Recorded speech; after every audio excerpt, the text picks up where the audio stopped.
Hey everyone, and welcome back to Historical Quarrels. I am your host, Tyler Eckhardt. And instead of the usual, like cold open, trying to make everything interesting, we're going to just be jumping right back into where we left off last week on the Haymarket affair. For those of you who are just joining in listening today, kind of brief reminder, the Haymarket affair is a labor strike turned deadly when some people that were on a strike decided to throw a bomb into a crowd. Last week we covered up, we covered the Chicago labor affairs. We went over some of the people that were involved, and then we went over the police eyewitness statements that they gave, and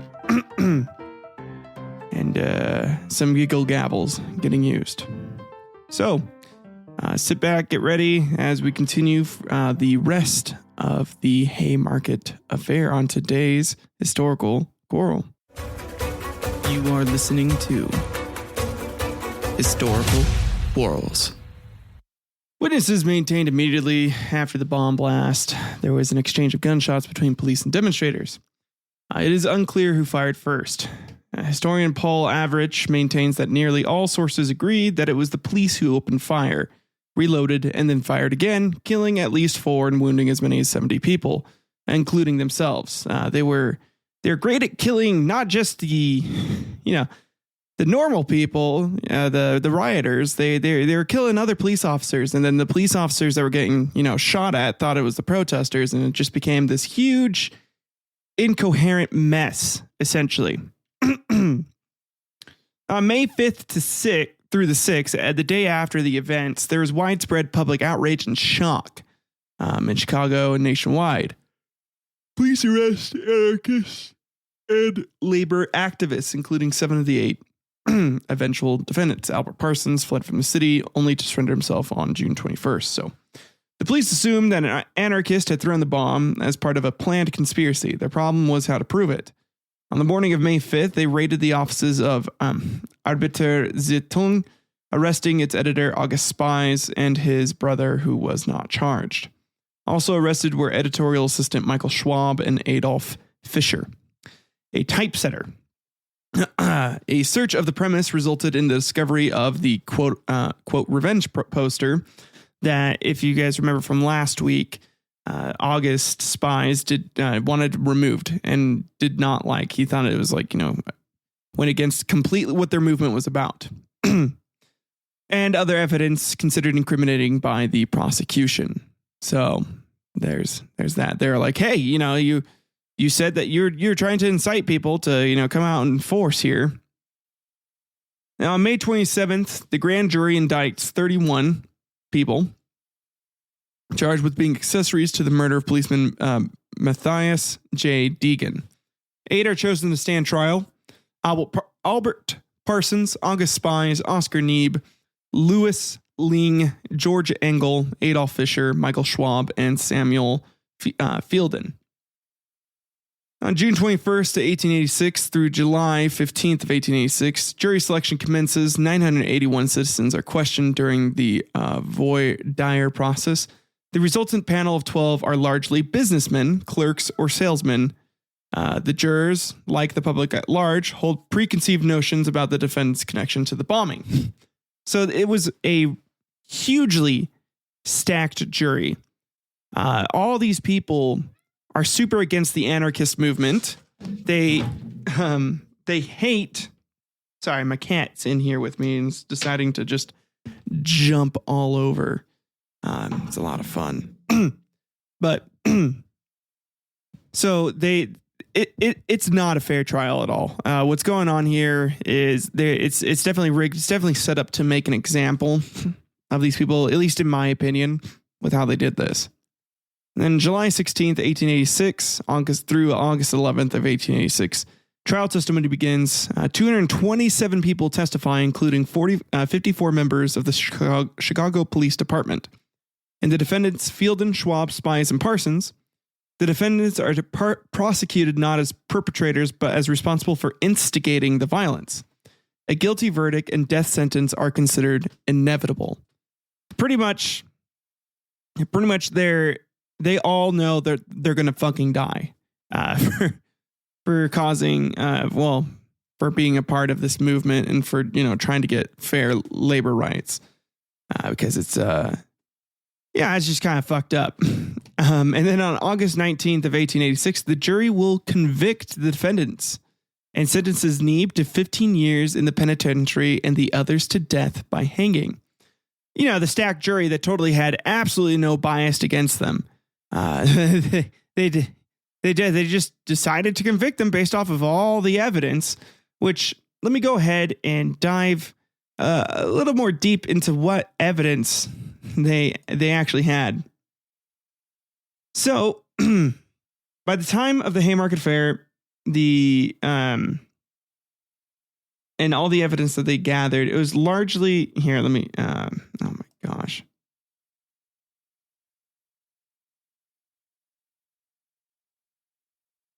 Okay. The evidence that was brought to court were Union banners, police handcuffs, and several documents and like journals that were written by the defendants. And some of these journals had damning things in there, like, oh my gosh, if only like these police would be killed, or actually not even all of them really said, they didn't say kill in any of those journal entries. But there was a globe-shaped bomb casting that was evidence. There was brass gallows shaped lapel pin that was used, a man's gold pocket watch. There's a police officer's white Chicago police ribbon badge that was used as evidence. A souvenir token of the Haymarket Square riot that was used as evidence. Lead pipe bombs, police officers' guns, police batons, their giggle gavels brought in as evidence. Lots of things that really didn't seem to connect besides the globe-shaped bomb casting device that was brought in and the lead pipe bombs that were brought in as evidence. But none of these were tied to the men. They're just like, this is what would have been used. So, this is great detective work, guys. And that's how you really prove someone is guilty. Definitely could never, ever be beaten, in court and under intense scrutiny. Again, they just wanted these people to fucking die. They wanted them to shut up. And the best way to do that was going through, the technically legal method of killing people, which is through the law and through, the courts. The court system. That's how you do things nowadays. And then October, we have the address. The convicted deliver multiple addresses to the courts before they are sentenced. August Spies delivers like a 24-page speech to these people, and it's kind of crazy. He goes off on them. So let's go ahead and read some of this here. He starts by saying, "My defense is your accusation, the causes of my alleged crime, your history. I have been indicted on the charge of murder as an accomplice or accessory. Upon this indictment, I have been convicted. There was no evidence produced by the state to show or even indicate that I had any knowledge of the man who threw the bomb, or that I myself had anything to do with the throwing of the missile, unless, of course, you weigh the testimony of the accomplices of the state's attorney and Bonfield, the testimony of Thompson and Glimmer. By the price they were paid for it. If there was no evidence to show that I was legally responsible for the deed, then my conviction and the execution of the sentence is nothing less than willful, malicious, and deliberate murder, as foul a murder as may be found in the annals of religious, political, or any other sort of persecution. There have been many judicial murders committed where the representatives of the state were acting in good faith, believing their victims to be guilty of the charge accused of. In this case, the representatives of the state cannot shield themselves with a similar excuse, for they themselves have fabricated most of the testimony which was used as a pretense to convict us by a jury picked out to convict. Before this court and before the public, which is supposed to be the state, I charge the state's attorney in Bonfield with the heinous conspiracy to commit murder. He straight up just like goes off on them. He's like, you guys, like, this is a sham. This is fucking stupid. You guys are trying to commit murder here just by stacking the jury, which they totally did. They wanted the owners of the companies that they were, rioting against and protesting against, had a lot of connections, as we'll go into the conspiracy section later, where they definitely would have, like, the DA, the mayor, all these people would have had some financial benefit for killing these assholes. And by assholes, I mean these really brave men. I just say assholes just because it makes it easier. I don't know. I just say assholes. Just say assholes. Everyone's an asshole, man. Anyways, I will state a little incident which may throw light upon this charge. On the evening on which the Praetorian Guards of the Citizens Association, the Bankers Association, the Association of the Board of Trademen, and the Railroad Princes attacked the meeting of workingmen on the Haymarket with murderous intent. On that evening, at about 8 o'clock, I met a young man, Legner by name, who is a member of the Aurora Verein. He accompanied me and never left me on that evening until I jumped from the wagon. A few seconds before the explosion occurred, he knew that I had not seen Schwab on that evening. He knew that I had no such conversation with anybody as Mr. Marshall Field's protege, Thompson, testified to. He knew that I did not jump from wagon to strike the match and hand it to the man who threw the bomb. He is not a socialist. Why did we not bring him on the stand? Because the honorable representatives of the state, Grimmel and Bonfield, spirited him away. These honorable gentlemen knew everything about Legner. They knew that his testimony would prove the perjury of Thompson and Glimmer beyond any reasonable doubt. Legner's name was on the list of witnesses for the state. He was not called. However, for obvious reasons, he stated to a number of friends that he had been offered $500 if he would leave the city, and threatened with direful things if he remained here and appeared as a witness for the defense. He replied that he could neither be bought nor bulldozed to serve such a damnable and dastardly plot. When we wanted Legner, he could not be found, Mr. Grinnell said, and Mr. Grinnell is an honorable man. That he had himself been searching for the young man, but had not been able to find him. About 3 weeks later, I learned that the very same young man who had been kidnapped and taken to Buffalo, New York, by two of the illustrious guardians of, quote, law and order, two Chicago detectives. Let Mr. Grinnell, let the Citizens Association, his employer, let them answer for this, and let the public sit in judgment upon the would-be assassins. So what he's talking about here is essentially he had a way to prove the Thompson and Grinnell's testimony against him, which we're going to get into towards the end of the conspiracy section here. Like, we'll go over like what all definitely is incredibly shady about this, but they essentially took the guy away that could testify and like prove that these two people were lying. They kidnapped him and forced him to go to Buffalo, New York. They first tried to bribe him and like offer him money, and then they threatened him.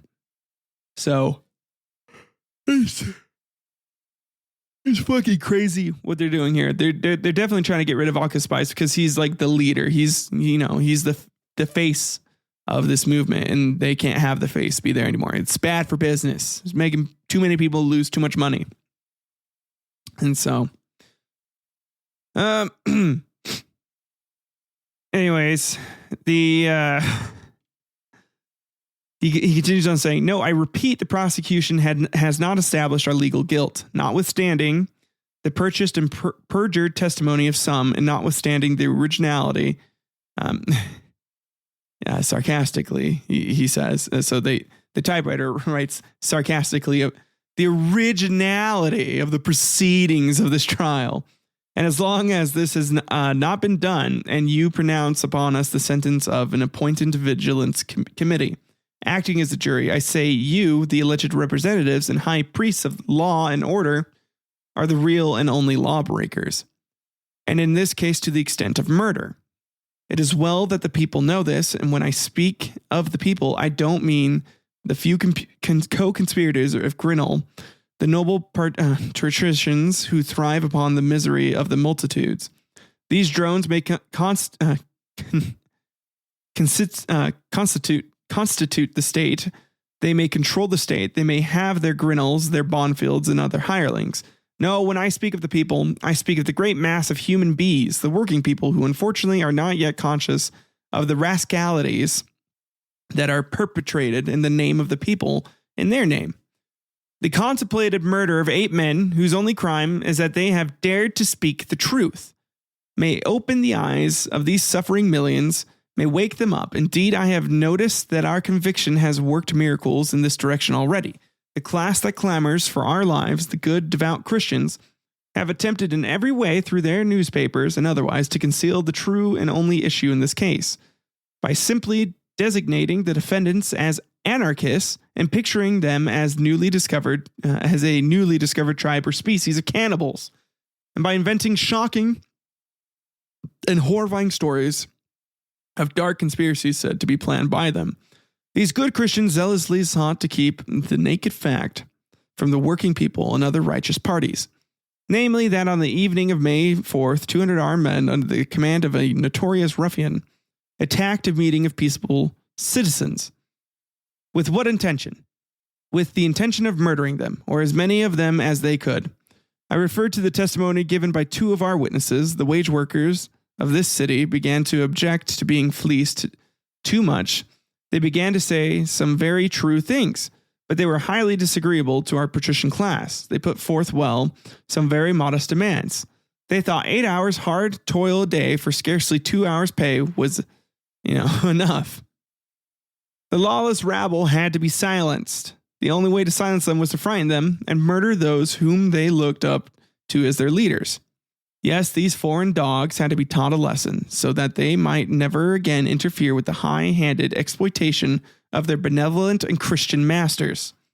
Bonfield, the man who would bring a blush of shame to the managers of the Bartholomew Knight Bonfield, the illustrious gentleman with a visage that would have done excellent service to Dore in portraying Dante's fiends of hell, Bonfield was the best man fitted to consummate the conspiracy of the Citizens Association of our patricians. If I had thrown that bomb, or had caused it to be thrown, or had known of it, I would not hesitate a moment to state so. It is true a number of our lives were lost. Many were wounded, but hundreds of lives were thereby saved. But for that bomb, there would have been 100 widows and hundreds of orphans, where now there are few. These facts have been carefully suppressed, and we were accused and convicted of conspiracy by the real conspirators and their agents. This, Your Honor, is one reason why sentence should not be passed by a court of justice if that name has any significance at all. So here he points out, he would have, just been like, yeah, I threw the bomb, especially if that was his plan, but that's not at all what he wanted to do. He's basically stating it was a plant. They essentially sent someone in there, they hired some guy to act like they're part of the movement and then throw a bomb so that way they can have a reason to out these guys as devils, as these anarchist fiends and try to kill them, or find a legal way to lock them up and get them off, get them out of their hair forever. So kind of nuts. Also, I am so sorry, guys, but this is going to be a 3-parter. I wanted to give you guys a little more taste of what was to come. And I know that, again, this is a 20-minute episode. It's shorter, but I have a shit ton of things to do in prep for work, and I am actually going to be working on the show a little more too. Once I get back, I'm going to go visit some family this weekend. So I'm recording this late on a Friday night. And I know last week I was sick, which sucks. And then this week I just have some family matters that I need to attend to. So I'm getting as much done as possible. But I promise you, next Sunday, it's going to be like a 2-hour complete in-depth dive of everything. I'm talking. The conspiracy section of this is going to be massive. This is where all the names and everything in the trial is going to come out. I just wanted to read to you guys. I want to give you like what the basic timeline was for all of this, because their arrests and everything that happened was like months of time, and there's just so much. It's so dense as to what all happened. This is a true historical conspiracy here, and it is so interesting. It is so fascinating. And I hope that this guy's, I guess, like last testimony, like his speech that he gives after he is convicted, tantalizes the taste buds enough that you're willing to wait one more week for me to truly dive deep into this. Because I know that this must have felt super jarring to just like jump from one thing like to the very end of this within the span of 20 minutes. My intention was just to get your guys's focus and get you excited. If you guys share this episode and kind of get people ready for next Monday, and we get a lot more people listening, I'm even potentially thinking about doing like a live stream or something like that, where I can like answer questions as like the episode's being dropped. So like I'll release it like super late Sunday night, and we can all listen to it together. So instead of like on a Monday, so we'll get a little early. But yeah, I gotta get ready. We're gonna be driving out to Washington. So I'll see you guys, and you guys will hear from me next week. So keep on rocking. Get ready for this. It's a doozy. This is such a fun story, you guys. Thank you. Bye.